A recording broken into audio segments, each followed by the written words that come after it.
When I tell students we're going to do research, sometimes I can see their eyes roll into the back of their head. I can hear them groan. Research sounds like such an onerous thing, a huge pile of note cards, a big paper, or a slideshow, and you have to stand up in front of the class. Well, research is a fact of life in school. You can't avoid it. But maybe more relevant to you guys, research is a part of life. When you decide what car to buy, and you're going to lay out, $16,000, $25,000, you're going to do some research first. When you plan a vacation or buy a house, or even if you are buying a new gaming system, you're going to do some research to see which is the best to purchase, where to spend your money. So, since it's something we're going to be stuck doing in school anyway, how can we do it so that it's the least painful? I've come up with a way that breaks research down to about 5 steps. You see here, start off with choosing a topic. Sometimes your teacher assigns one.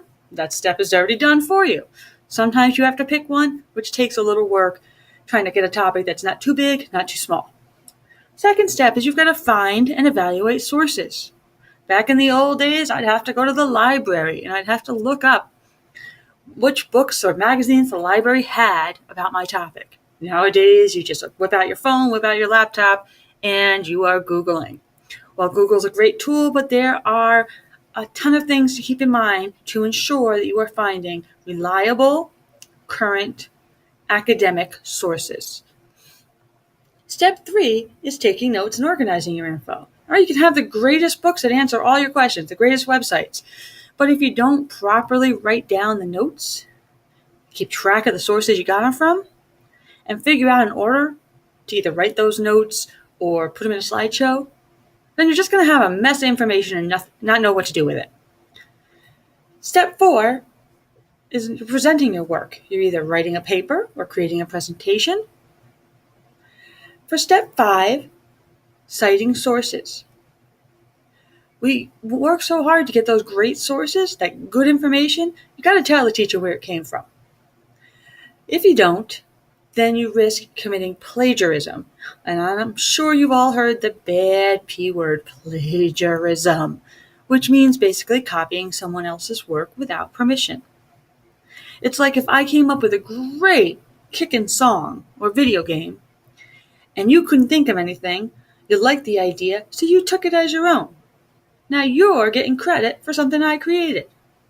Well, the people who create these websites that you use for research, they want the credit too. And so that's why step 5 is so important. So what we're going to do in this series of videos is take you through the 5 steps, from choosing a topic all the way down to when you're all done and you're finishing up your works cited page and making sure everything is perfect to hand in or present. You'll notice that each of these steps, bear with me while I shift over to the website. Each of these steps is mirrored under hhsmchugh.weebly.com on I Need to Research. Look at this. Defining a topic is step 1. Finding and evaluating sources, step 2. Taking notes, step 3. Writing a paper or lab report or creating a presentation, those are step 4. Citing sources, step 5. So they're there also. Everything I'm going to talk to you about for each step is contained on this website as well. Resources that I'll ask you to use, but also things you could go back to and use on your own. And as we go through each step, we will spend more time on each. As always, any questions during the process, you'll ask me or your teacher.